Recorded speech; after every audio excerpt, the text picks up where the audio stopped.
하늘에 계신 우리 하나님 아버지, 이 귀한 안식일 주님의 예배에 참여할 수 있게 하심에 참으로 감사합니다.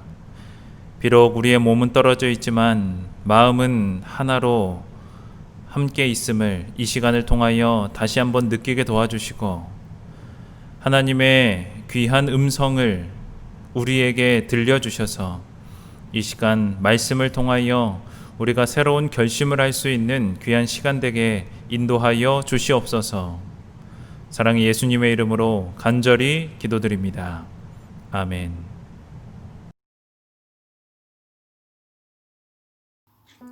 하나님이여, 주의 인자를 따라 내게 은혜를 베푸시며 주의 많은 긍휼을 따라 내 죄악을 지워주소서.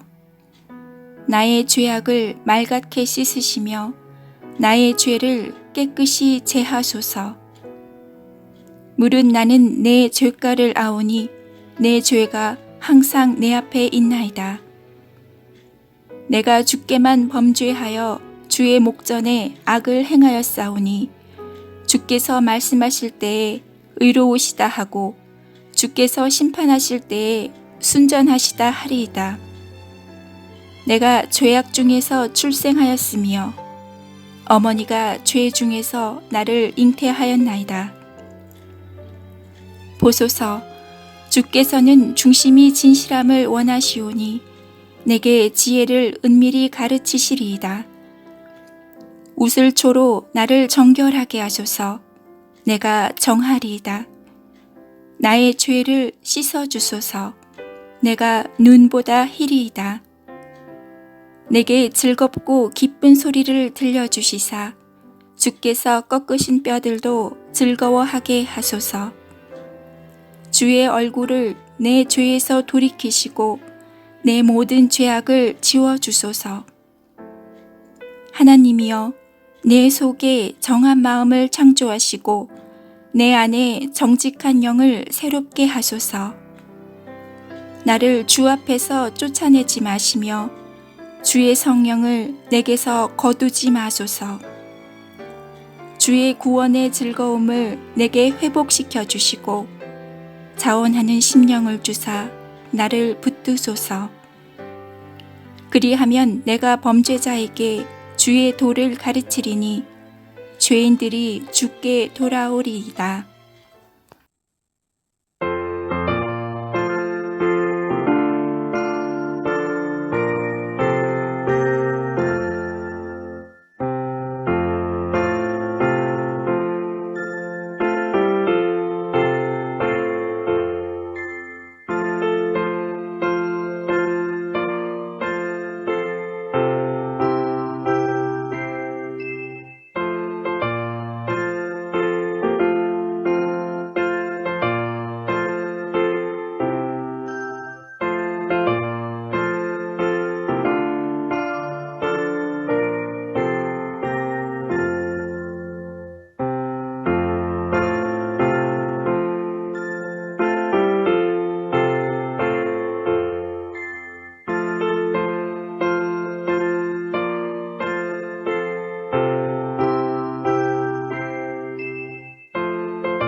사랑과 은혜가 많으신 아버지 하나님, 행복한 안식일을 허락하시고 저희들을 온라인 예배로 인도하여 주시니 감사합니다. 온 세상이 코로나19로 고통 속에 있습니다. 하루속히 코로나19가 종식될 수 있도록 하나님의 능력을 펼치사 치유의 손길로 고통 중에 있는 모든 아픈 분들을 치료하여 주시옵소서. 하루속히 아름다운 우리 성도님들과 반갑게 인사하며 손과 손을 맞잡고 얼굴과 얼굴을 마주보며 하나님의 말씀을 나눌 수 있는 행복한 안식일을 회복시켜 주시옵소서. 오늘 말씀을 준비하신 목사님과 함께 하셔서 하나님의 권능의 말씀을 우리 마음자리에 새길 수 있도록 성령 하나님이 함께하여 주시옵소서. 저희 도마동 교회를 사랑하시는 예수님 이름으로 기도드리옵나이다. 아멘.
하늘에 계신 아버지 하나님, 세계 곳곳에서 들려오는 재난의 소리와 코로나19의 어려움 속에서도 저희들에게 수입을 주시고 감사한 마음으로 아버지의 것을 구별하여 드릴 수 있도록 인도하심에 감사드립니다.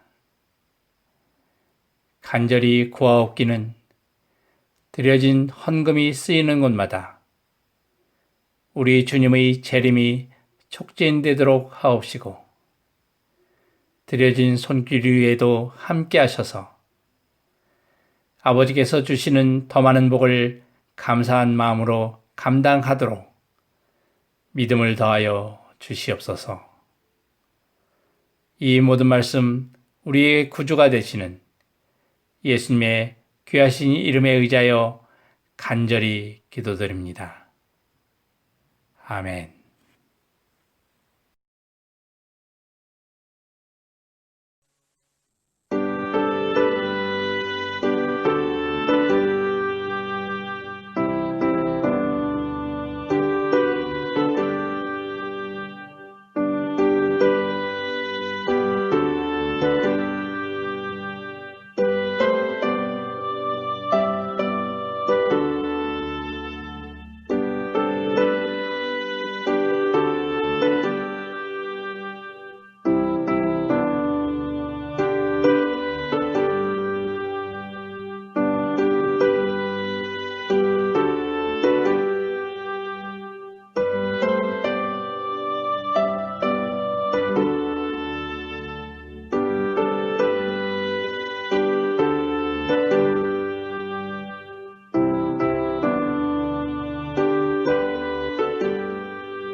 성도 여러분, 안녕하십니까? 먼저 우리에게 행복한 안식일을 허락하신 하나님께 감사를 드립니다. 그리고 이 시간 영상으로 함께 이 예배를 참여하시는 모든 성도님들을 진심으로 환영합니다. 하나님께서 지금 이 시간 우리 모인 중에 함께 하심으로 우리의 마음이 하늘로 향하고 이 예배가 구별되어져서 하나님 앞에 거룩한 예배가 되기를 간절히 소망합니다. 저는 제 삶 속에서 한 가지 궁금한 것이 있었습니다.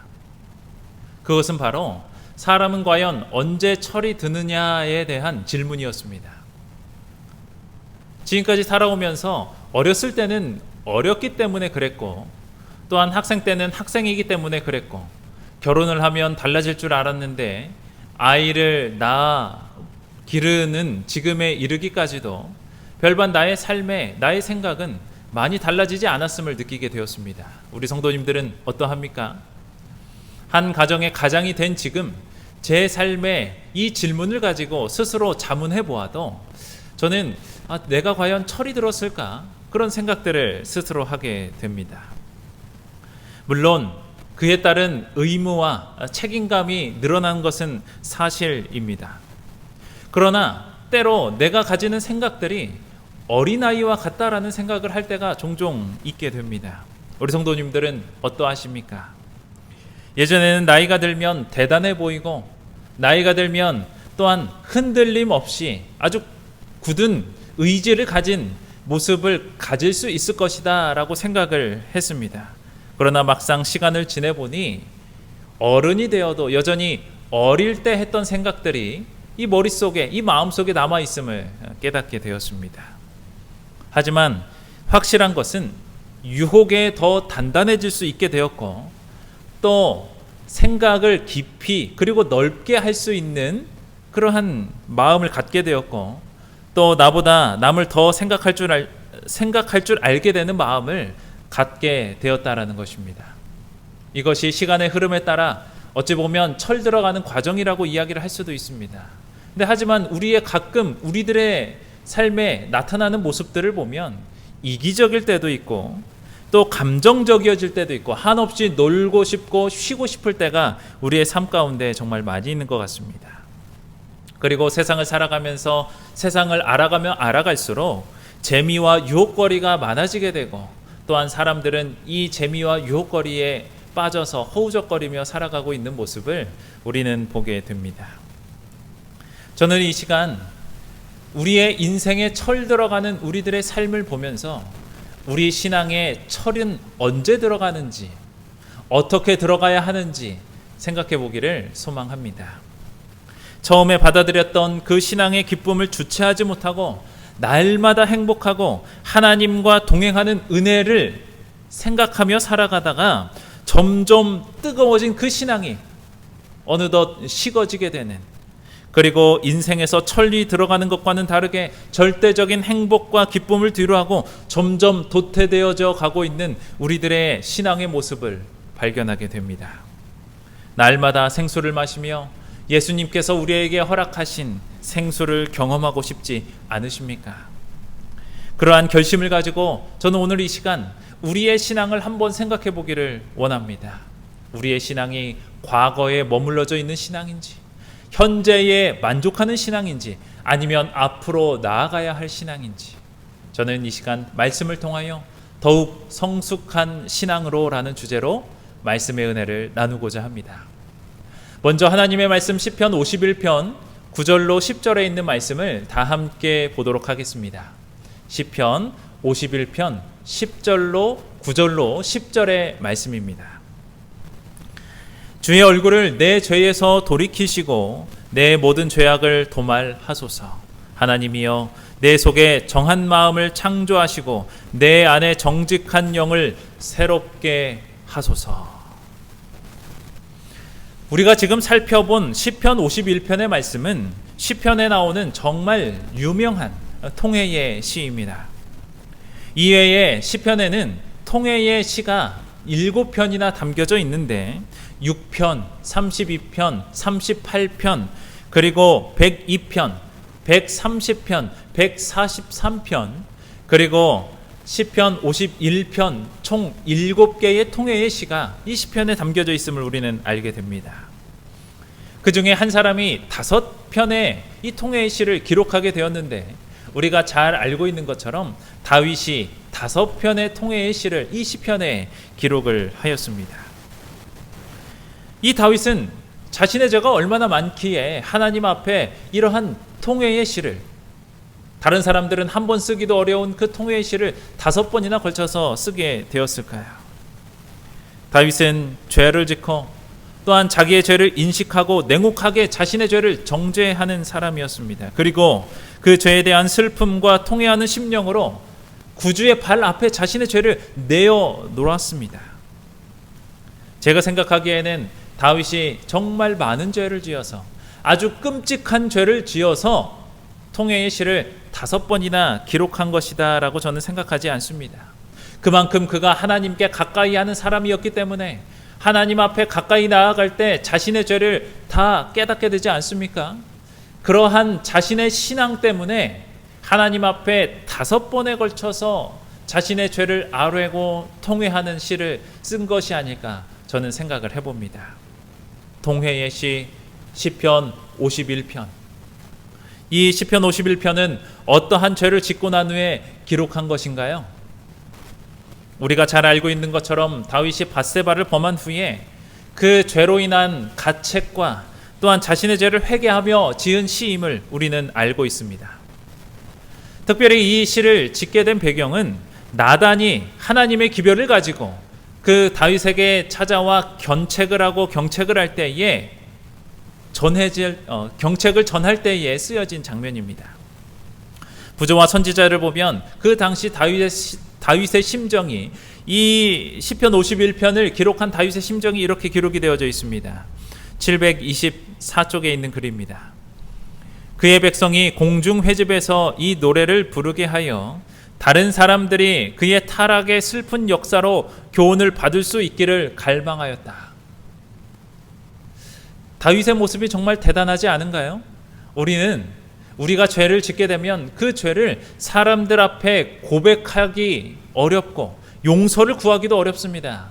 그리고 하나님 앞에 우리의 죄를 내려놓고 참회하고 통회하는 그 시간이 굉장히 어려워요. 그러나 하지만 다윗은 자신이 지은 이 죄를 하나님 앞에 고백함을 통하여, 그리고 기록함을 통하여 사람들이 동일한 자신의 죄를 범하지 않게 되기를 바라는 마음으로 이 시를 기록하였다라고 말을 하였습니다. 이 시에는 죄의 고백과 통회가 있지만 더불어 하나님의 자비와 미래를 위한 약속들에 대한 감사의 서원들도 포함이 되어져 있습니다. 우리 재림교회 성경 주석을 살펴보면 구약의 다른 어떤 곳에서도 용서하고 회복시키시는 하나님의 권능을 신뢰하는, 그리고 진정으로 회개한 죄인의 모습을 경험한 이 다윗의 모습이 그 어떤 범죄를 경험했던 다른 사람들의 기록들보다 아주 명확하고 선명하게 회개하고 참회하는 모습이 담겨져 있음을 주석에서는 말하고 있습니다. 저는 이제부터 더욱 성숙한 신앙으로 가기 위하여 이 말씀을 기준으로 하여 3가지의 교훈을 함께 살펴보고 결심하게 되기를 소망합니다. 첫 번째는 우리는 모두 죄인이다라는 사실입니다. 우리의 죄를 먼저 인정하는 신앙이 우리의 삶 가운데 필요합니다. 먼저 하나님의 말씀 시편 51편 5절의 말씀을 보도록 하겠습니다. 내가 죄악 중에 출생하였으며 모친이 죄 중에 나를 잉태하였나이다. 성도 여러분, 죄인이 죄인이라고 말하는 것 어려운 일입니까? 쉬운 일입니까? 쉬운 일임에도 불구하고 많은 사람들이 어려워하고 있습니다. 그렇습니까? 대부분의 많은 사람들은 자신의 죄를 인정하기를 굉장히 어려워합니다. 그리고 자신의 죄를 인정하고 용서를 구하는 그 단계까지 가는 것이 굉장히 어렵습니다. 무엇이 문제일까요? 이 마음속에 이기적인 마음이 들어있고 마음이 교만하기 때문에 이러한 마음이 들게 되는 것입니다. 다윗은 하나님과 정말 가까운 사람이었습니다. 그리고 하나님과 아주 가까이에서 교통했던 사람이었죠. 그래서 자신의 죄를 그가 깨닫고 하나님 앞에 자신의 죄를 시인할 수 있었던 것입니다. 그는 말합니다. 내가 죄악 중에서 출생하였음이요. 이 말은 무슨 의미입니까? 자신이 태생부터 죄의 성향을 가지고 태어났음을 하나님 앞에 고백하는 것이죠. 그런데 이것은 내가 죄악의 성향을 가지고 태어났기 때문에 내가 죄를 지을 수밖에 없었습니다. 이것을 자신의 죄를 짓는 것으로 핑계거리를 삼아 이야기하는 것이 아닙니다. 오히려 다윗은 자신의 타고난 이 악한 성향 때문에 하나님의 자비가 내 인생의 필요함을 하나님 앞에 간구하는 모습을 우리는 보게 되는 것입니다. 다윗은 이 고백을 통하여 더욱 성숙한 신앙으로 발전을 할 수 있게 되었습니다. 이 시간 다윗의 이 아름다운 죄에 대한 고백이 이 시간 함께 하고 있는 우리 모든 성도님들의 마음속에 임하게 되기를 간절히 소망합니다. 사무엘하 12장의 말씀을 보면 나단 선지자가 다윗에게 찾아와 하나님의 기별을 전하는 모습이 기록이 되어져 있습니다. 나단은 암양의 새끼를 비유를 하지요. 그리고 다윗은 그 비유를 듣게 되고 무엇이라 이야기를 합니까? 자신의 죄가 얼마나 파렴치하고 잔인했는지 그 나단의 그 견책을 통해서 그는 깨닫게 된 것이죠. 그리고 다윗은 그 비유에 나오는 부자의 모습 속에서 분노하는 모습을 가졌지만 그는 이내 그 부자가 자신이었음을 깨닫고 이와 같이 고백을 하게 됩니다. 사무엘하 12장 13절의 말씀입니다. 다윗이 나단에게 이르되 내가 여호와께 죄를 범하였노라 하매 나단이 다윗에게 대답하되 여호와께서도 당신의 죄를 사하셨나니. 다윗은 자신의 죄를 인정하지 않고 회피하는 사람이 아니었습니다. 자신의 죄를 죄라고 물었을 때 그 죄를 자신이 인정하는 사람이었어요. 다윗은 정말 아름다운 고백을 하는 것입니다. 내가 여호와 앞에 죄를 범하였노라. 내가 하나님 앞에 죄를 범한 죄인입니다. 이 나단 선지자 앞에서 고백을 하는 것이죠. 그리고 하나님의 용서가 있게 됩니다. 저는 설교를 준비하면서 하나님의 놀라운 사랑에 아주 가슴 속 깊은 감동을 받게 되었습니다. 분명 나는 죄인인데 나는 죄를 숨기고 싶어서 사람들 앞에서는 그렇지 않은 모습을 보이고 때로는 경건한 모습을 보이기를 좋아하는데 때로는 나는 고상한 신앙을 가진 척하며 사람들에게 표현하는데 정말 하나님 앞에 숨기지도 못할 내 죄들을 숨기며 하루하루를 살아가고 있구나. 저는 이 말씀 속에서 하루하루를 살아가며 죄악 속에서 살아가고 있는 내 모습을 반성하게 되었습니다. 성도 여러분, 저는 죄인입니다. 허물과 죄가 많은 그러한 죄인입니다. 그럼에도 불구하고 제가 이 자리에 설 수 있는 것은 하나님의 은혜요, 하나님의 긍휼한 그 사랑 때문에 가능한 것입니다.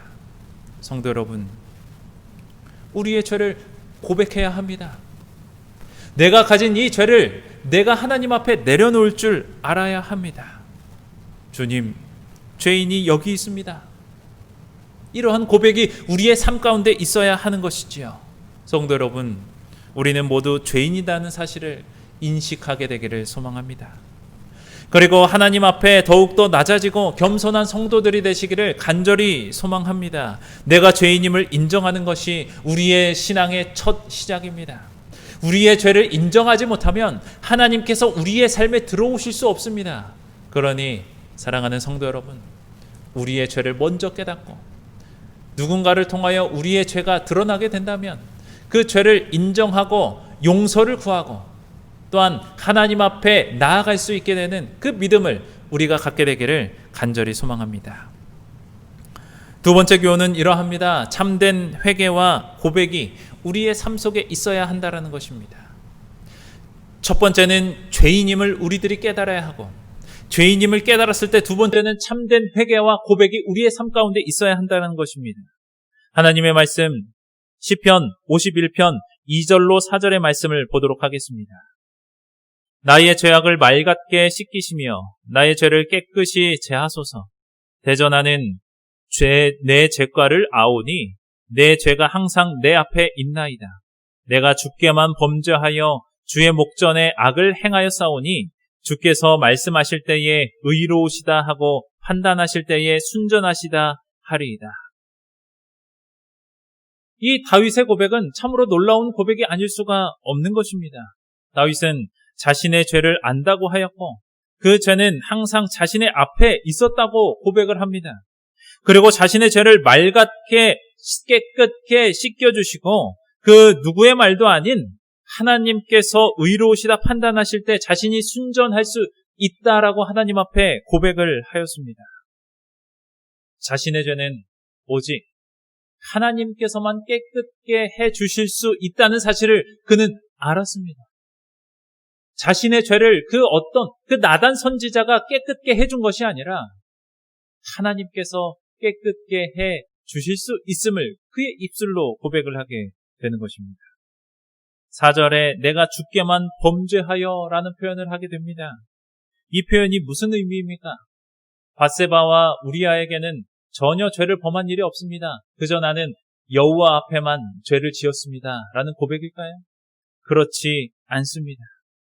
그 말의 의미는 모든 죄는 본질상 다 하나님 앞에 범하는 죄라는 의미입니다.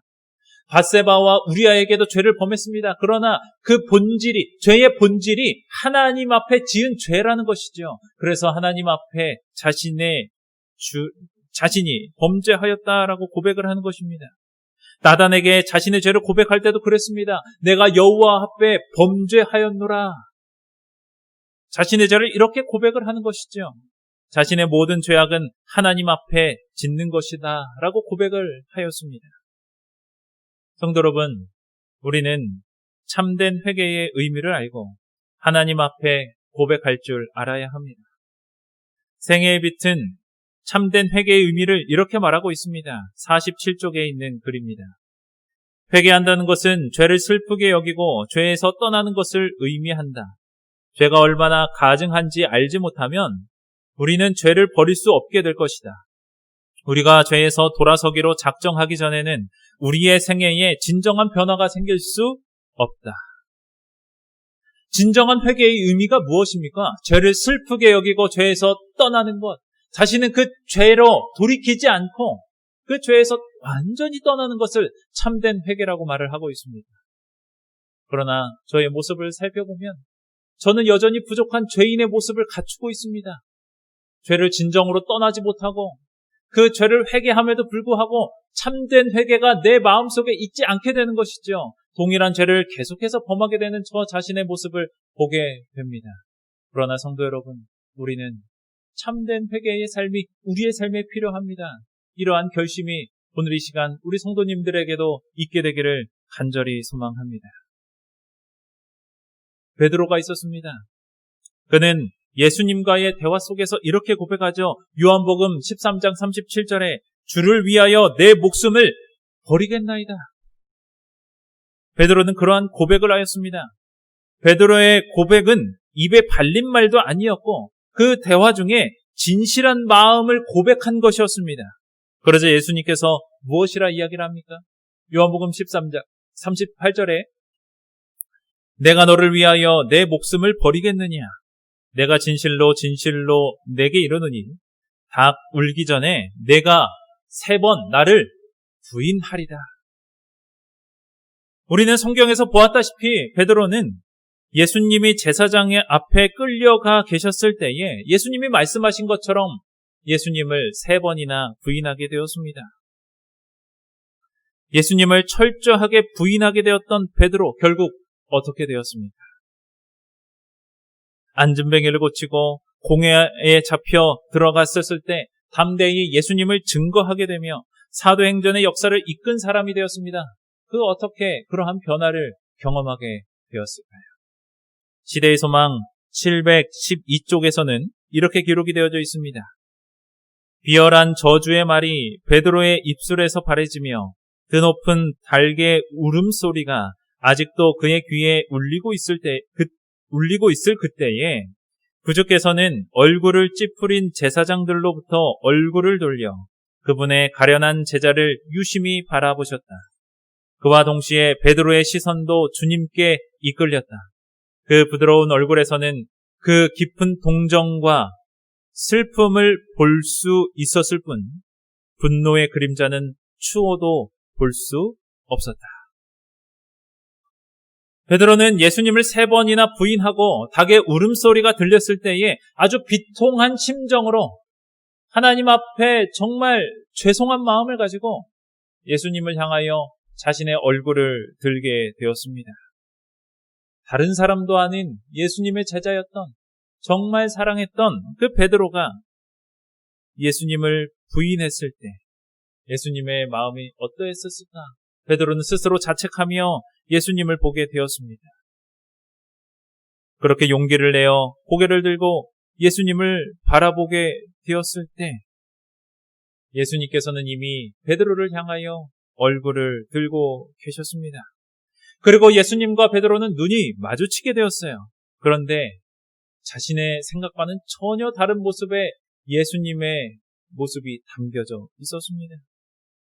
실망으로 가득 차 있었을 줄 알았던 예수님의 얼굴에는 베드로를 향한 깊은 동정과 슬픔을 볼 수 있었다고 했습니다. 그 즉시 베드로는 예수님 앞에 자신의 죄된 모습을 회개하고 다시 예수님의 품으로 돌아오게 된 것입니다. 참된 회개의 역사가 그 베드로의 마음속에 예수님의 눈빛과 그 얼굴과 모습 속에 동정과 슬픔의 모습을 보고 그는 진정으로 회개를 하게 된 것이죠.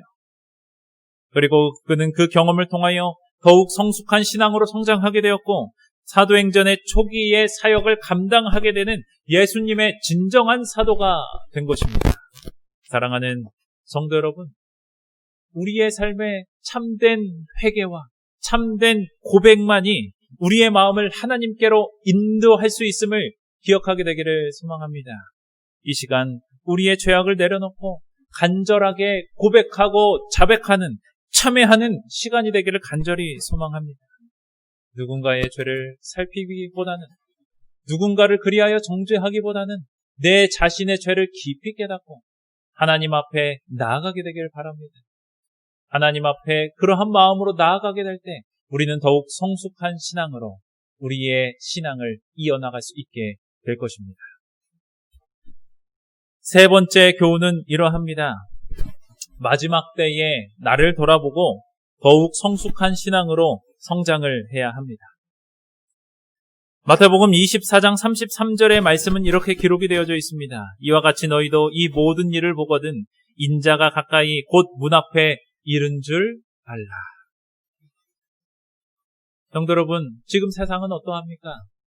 난리와 재난의 연속입니다. 정말 이 세상에 일어날 것이다 짐작도 하지 못했던, 하나님께서는 우리에게 예언하셨지만 우리의 삶에 실현되지 않을 줄로 믿고, 어쩌면 믿고 살아왔던 그 전염병의 위협이 거의 1년이 가깝게 우리의 삶을 위협하고 있는 모습을 보게 됩니다. 재난은 어떠합니까? 태풍이 불어닥치고 해일이 일어나고 지진이 일어나고 여전히 사람들은 그러한 재난의 공포 속에 살아가고 있습니다. 사람들은 자연과 잘 융화되어서 살아간다고 하지만 분명 하나님의 섭리의 그 천연계 앞에 속속히 무릎을 꿇는 모습을 우리는 보게 됩니다. 우리는 오늘날 일어나는 사건과 사고들을 보며 어떠한 자세와 어떠한 모습을 가져야 하겠습니까? 조금 전에 보았던 마태복음 24장에서는 예수님의 재림의 전에 일어나게 될 사건들을 말하면서 이러한 난리와 재난이 일어나게 되면 그를 보고 예수님께서 재림하실 그 시간이 얼마 남지 않았음을 우리로 깨닫게 하기 위해서 이 말씀을 우리들에게 기록을 하였습니다. 그리고 제발 그 재림을 준비하라는 경고의 메시지가 이 마태복음 24장에 담겨져 있습니다. 하지만 많은 사람들은 이와 같은 사건들 앞에서 성숙한 신앙의 모습을 보여주지 못하고 있습니다. 세상의 많은 나라에 일어나는 천재지변은 언젠가 우리나라에 일어날 수도 일어나지 않을 수도 있는 그러한 일입니다. 하지만 확실한 것은 이러한 일이 잦아들면 잦아들수록 예수님의 재림의 때는 더 가까이 다가오고 있음을 우리는 깨달아야 한다는 것이죠. 누가복음 13장 4절 5절의 말씀입니다. 실로암에서 망대가 무너져 치어 죽은 18사람이 예루살렘에 거한 모든 사람보다 죄가 더 있는 줄 아느냐? 너희에게 이르노니 아니라. 너희도 만일 회개치 아니하면 다 이와 같이 망하리라. 성경은 이웃에게 재앙이 닥칠 때에 그들을 정죄하라고 가르치고 있지 않습니다. 도리어 우리의 삶을 되돌아보고 나의 모습은 어떠한지 다시 한번 볼 것에 대해서 엄중히 경고하고 있지요. 재앙을 당하는 자들은 정죄하는 것이 성경의 관점이 아니라는 것입니다. 우리는 성경을 올바로 살펴보고 올바로 이해할 필요가 있는 것입니다. 하나님의 심판의 모습을 제대로 우리의 삶 가운데 이해해야 하는 것이죠. 이런 관점에서 본다면 세상에서 일어나고 있는 현재의 재앙을 보면서 긍휼의 마음과 두려움, 이 두 가지가 병행해서 우리의 마음 가운데에 존재해야 한다라는 것입니다. 성도 여러분, 정말 무서운 마지막 때가 우리의 삶의 현실로 다가오고 있습니다. 이러한 때에 우리는 얼마나 무릎을 꿇고 말씀을 가까이 해야 하겠습니까? 세상에 일어나는 여러 가지 사건들을 보면서 우리는 예수님께서 성경을 통해 말씀하신 그 마지막 때가 얼마 남지 않았음을 우리들이 느끼고 지금이라도 예수 그리스도 앞에 나아가야 할 때임을 기억하게 되기를 소망합니다. 우리의 죄를 고백하고 또한 진정한 회개의 마음이 우리의 마음에 불일 듯 일어나야 하는 것이죠. 그럴 때에 우리는 더욱 성숙한 신앙과 더욱 성숙한 믿음을 가지게 될 것입니다. 그리고 그러한 시각을 가지고 이 세상을 바라보고 예수님의 은혜로 더욱 성숙한 삶을 살아가게 될 것입니다. 그러니 성도 여러분, 저와 함께 그러한 길을 걸어가게 되기를 간절히 소망합니다. 사랑하는 성도 여러분, 저는 오늘 다윗의 철저한 고백이 오늘 이 시간 우리의 고백이 되기를 간절히 바랍니다. 다윗의 비통하고 참혹한 이 고백이 우리의 신앙의 모습이 되기를 간절히 바랍니다. 주의 얼굴을 내 죄에서 돌이키시고 내 모든 죄악을 도말하소서. 하나님이여, 내 속에 정한 마음을 창조하시고 내 안에 정직한 영을 주사 새롭게 하소서. 그는 저항할 수 없는 하나님의 은혜 앞에 자신의 죄를 뉘우치고 죄로 물든 자신의 마음을 정직한 영으로 새롭게 해달라고 고백을 하고 있습니다. 다윗의 이 아름다운 고백이 이 시간 저와 우리 성도님들의 고백이 되기를 바랍니다. 더욱 성숙한 신앙을 갈구하는 다윗의 믿음이 우리의 믿음이 되기를 소망합니다. 그리고 세상은 이미 마지막 때에 들어서게 되었습니다. 이제 예수님이 오실 날이 얼마 남지 않았습니다. 이 모든 일을 보거든 인자가 가까이 곧 문 앞에 이른 줄 알라. 이 주님의 말씀에 귀를 기울이고 예수님의 재림을 준비하기 위해서 지금보다 그리고 앞으로 더 성숙한 신앙의 모습으로 살아가는 우리 모든 성도님들이 되시길 바라며 말씀을 마치겠습니다.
사랑의 하나님 아버지, 이 시간 우리의 마음속에 정직한 영을 주시어 우리의 모습 속에 담겨져 있는 죄된 모든 것들을 하나님 앞에 내려놓게 되기를 간절히 소망합니다.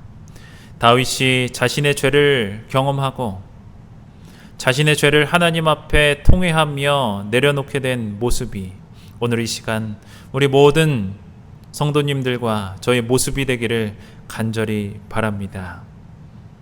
우리를 정말 사랑하시는 하나님 아버지, 우리가 더욱더 하나님 앞에 죄된 우리의 모습을 내려놓고 우리의 죄를 인정하고 하나님 앞에 나아감으로 말미암아 우리의 신앙이 과거에 머물러져 있는 과거의 신앙이 아닌 우리의 신앙이 현재 그리고 앞으로 나아가는, 그리하여 더욱 성숙한 신앙으로 우리의 삶이 나아갈 수 있도록 도와주시옵소서. 하나님 아버지, 귀한 사랑의 은혜를 날마다 간구하는 우리의 삶이 되게 도와주셔서 하나님, 우리의 죄를 밝히 깨달을 수 있는 우리의 믿음의 눈을 갖게 도와주시옵소서. 하나님 아버지, 이 귀한 안식일 하나님을 사랑하는 우리 모든 성도들 하나님과 함께 동행하기를 간절히 원합니다. 함께 동행하여 주시고 귀한 은혜로 오늘의 삶을 인도해 주셔서 하나님의 귀한 사랑을 경험하고 나누는 그러한 하루 되게 도와주시옵기를 예수님의 이름으로 기도합니다. 아멘.